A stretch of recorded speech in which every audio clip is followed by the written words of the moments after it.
Владата е задоволна од работењето на ЕСМ и менаџирањето со производствените капацитети и не гледа простор за евентуална одговорност на раководството, бидејќи во моментов секојдневно се увезува речиси 1/3 од струјата потребна за задоволување на регулираниот пазар.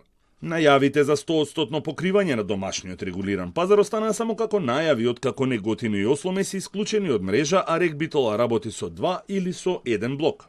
Па така вчера од потребните 13,1 гигавати струја за регулираниот пазар, ЕСМ произведе 8,5, а купи 4,5 гигавати струја. Има план за производство.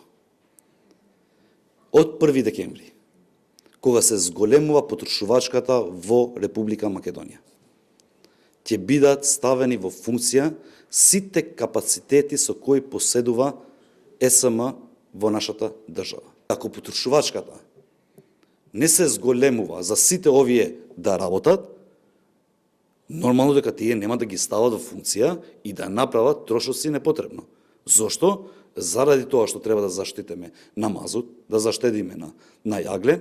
За ТЕЦ Неготино надлежните повторно истакнаа дека не работи поради високата производствена цена, а не поради дефектот во генераторот на кој се работи во моментов.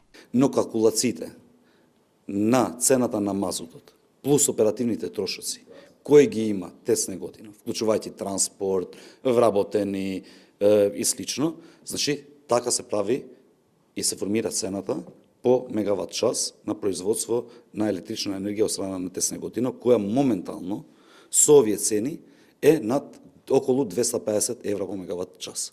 Според информациите на Телма, доколку ТЕЦ Неготино работи со еден котел, цената на произведен мегават час е 246 евра, а доколку работи со полн капацитет, односно 2 котли, таа цена е 210 евра за произведен мегават час.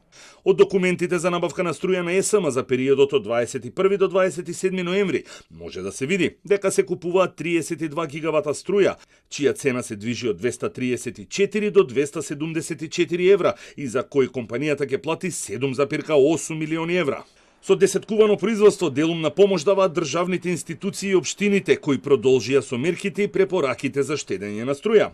Во октомври во објектите на сите државни институции во Македонија е потрошено помалку струја во просек за 29%. Рекордер е Министерството за екологија, каде потрошувачката на струја е намалена за неверојатни 94%. Кога станува збор за општините, 65 општини успеале да ја намалат потрошувачката на струја за 15 или повеќе од 100. 13 општини биле со намалување на потрошувачката до 15%, а само 3 општини потрошиле повеќе од октомври минатата година.